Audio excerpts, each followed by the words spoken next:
Good morning and welcome to our meditation group, Flourishing During Times of Uncertainty. My name is Father Frank Buckley. I am the host of our morning practice. Delighted to be with you on this beautiful Friday morning. Today is going to be a great day.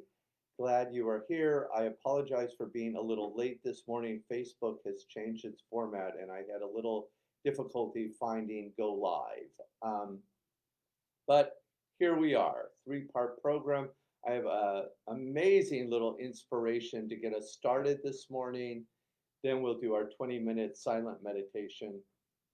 And of course, as always for Friday, we'll conclude with where we found Christ come alive in our life and in our world over this last week. So let's begin. Make sure the volume's up. And this is from Richard Rohr's uh, Daily Meditation Center for Action and Contemplation. Richard Rohr, for this week, is his topic is the true self, and for it, he uses a little reflection from Cynthia Bergalt and talking about trusting a deeper aliveness and the true self. So two of my very favorite topics are true self versus our false self. We're all very familiar with that little friend, as well as aliveness and vitality. I think it has volumes to say on why it is so important to have a meditation or a morning practice. So Cynthia says this: when we enter into meditation, centering prayer, it is like a mini death, at least from the perspective of the ego. We let go of our self-talk, our interior dialogue, our fears, our wants, our needs, preferences, daydreams, and fantasies.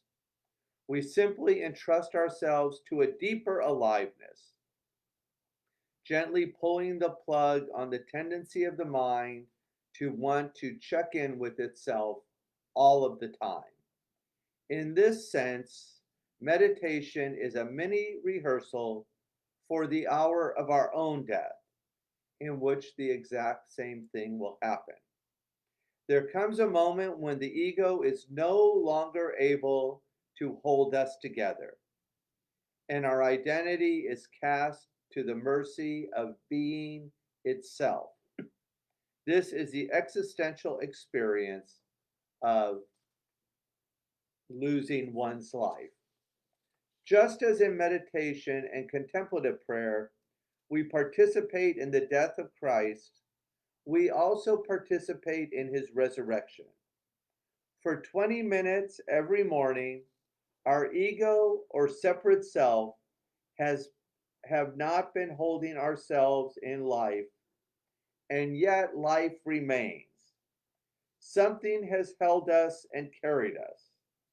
And this same something we gradually, through this daily practice, come to trust will hold and carry us even at the hour of our death. To know this, to really know this, is the beginning of resurrection life. Virtually all the spiritual traditions of the world share the conviction that humanity is the victim of a tragic case of mistaken identity. There is a self with a small s and a self with a capital S, and our fatal mistake lies in confusing the two. The egoic self is in virtually every spiritual tradition immediately dispatched to the realm of the illusory or at best transitory. The ego is the impostor who claims to be the whole. Let me reread that. The ego is the impostor that claims to be the whole. Now, this impostor can be a good servant, but it is a dangerous master.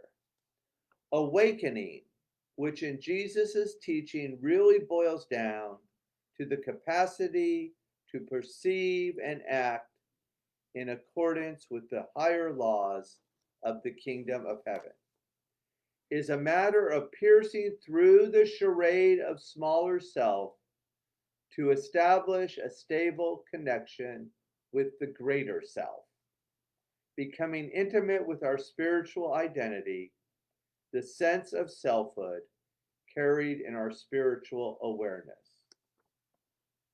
Through meditation, through a daily practice, through centering prayer, it gradually becomes ingrained in us that losing one's life, regardless of the action that may ultimately be required of us in the outer world, entails first and foremost a passage from our ordinary awareness to our spiritual one. Because only at this deeper level of non fear based, holistic perception will we be able to understand what is actually required of us. Thank you, Cynthia, for that beautiful reflection on the importance of morning practice, of turning our gaze towards our false self, of using the process of individuation to move towards wholeness. I am so grateful this morning that we have a community to practice with. So I invite you now to find a comfortable seated position or cushion wherever you are. I will get the bell. One of the ways we flourish is to unplug. I invite you to turn off all electrical gadgets, technology. It could be the best gift you give yourself for the next 20 minutes. I've got the timer set for 20 minutes. I invite you to lower your eyes, turn the gaze inwards, and we'll begin and end with the sound of the bell.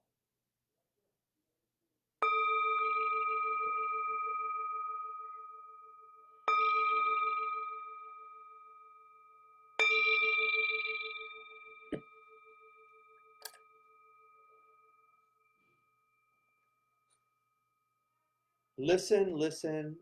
The sound of this beautiful bell returns us to our true home. We turn the attention to the breath. We let go of the past, forget about the future, and begin our practice to get grounded with 3 diaphragmatic breaths, breathing deeply as possible into the lower belly, 2 inches below the belly button. In through the nose, out through the mouth. Inhale and exhale. Beautiful. 2 more times. Inhale and exhale. Last time. Give it all you got. Inhale and exhale.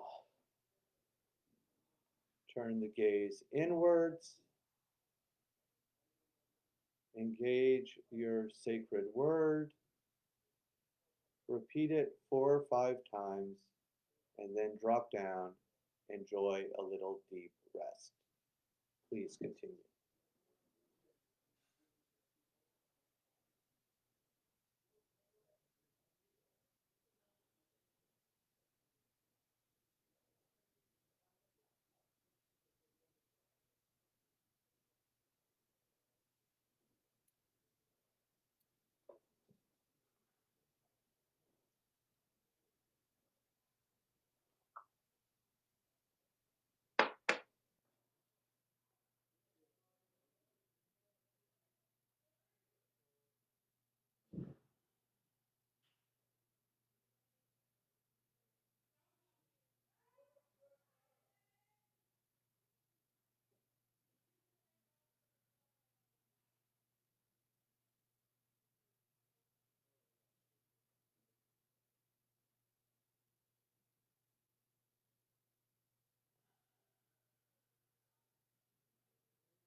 Gently bring your attention back to the room. If the eyes were closed, go ahead, open the eyes. You can move the wrist a little bit to bring some attention back into the body.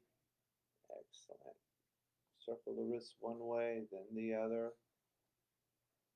Shake off anything you've been holding on to this week. And bring your attention back to the room.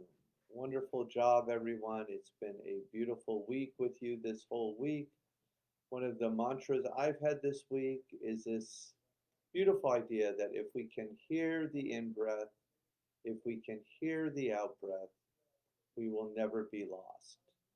So now we move into our Jesuit examine, where we look over the week and just notice where God came alive or where we might have missed God. And we try to come at this through cultivation of gratitude. And one of the most important parts of our morning practice is we build a little community. So feel free to say hi, tell us where you're from, anything you're struggling with, something in the examine where God came alive. It's there for you. So as always on Friday, I am very excited. I put it on mute so you can't hear, but we have Chris and the volunteers at the center preparing hundreds and hundreds of sandwiches for people living on the streets in Hollywood, as well as those who have been recently housed but don't have enough money to afford food. So that always gets my weekend off to a really beautiful start. So that was one place, most recently, where God's come alive was actually during this meditation. Second, uh, I really love Cynthia's reflection that we used for our inspiration this morning. Um, the Jungian in me loves her description. I've never heard it better, not even from Sigmund Freud himself, of the ego. It makes a wonderful servant, but not so great a master. And if we want to experience a miracle in our everyday, ordinary lives, we drop into our true self.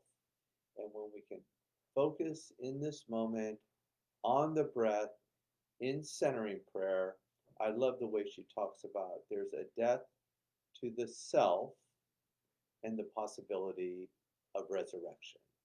That certainly resonates with my own experience with centering prayer, and it is so helpful to have a community to do it with on a daily basis as we move into the weekend.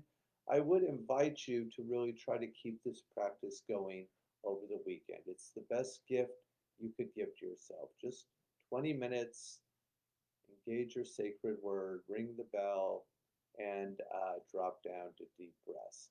I also would just share with you, I think it helps to create a sacred space in your home. And one very easy way you can make this space sacred is get a candle that you enjoy the scent and just light the candle to begin the practice and then blow it out to end the practice. And then the last thing where God's come alive is I love our monthly Jesuit alumni mass that will happen this Sunday at 11. Please, please join us.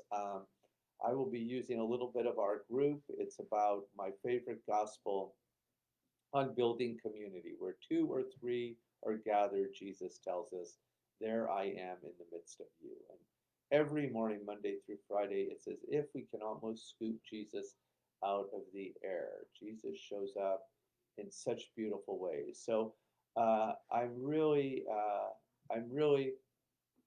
a big believer in building community. And the Jesuit Alumni Mass, if you can spread the word to your friends, post it on Facebook. I'm going to try to post it myself just to invite people to come. It will be a really beautiful, beautiful liturgy. Usually we have a speaker afterwards. This is the one month of the year where no speaker this month, but there will definitely be, for those of you near Hollywood, outdoor liturgy at 11, and you can all get it on our Facebook page or go to the Blessed Sacrament webpage. All right, basta. That's enough for me. I've loved being with you this week. Have a beautiful Friday and a wonderful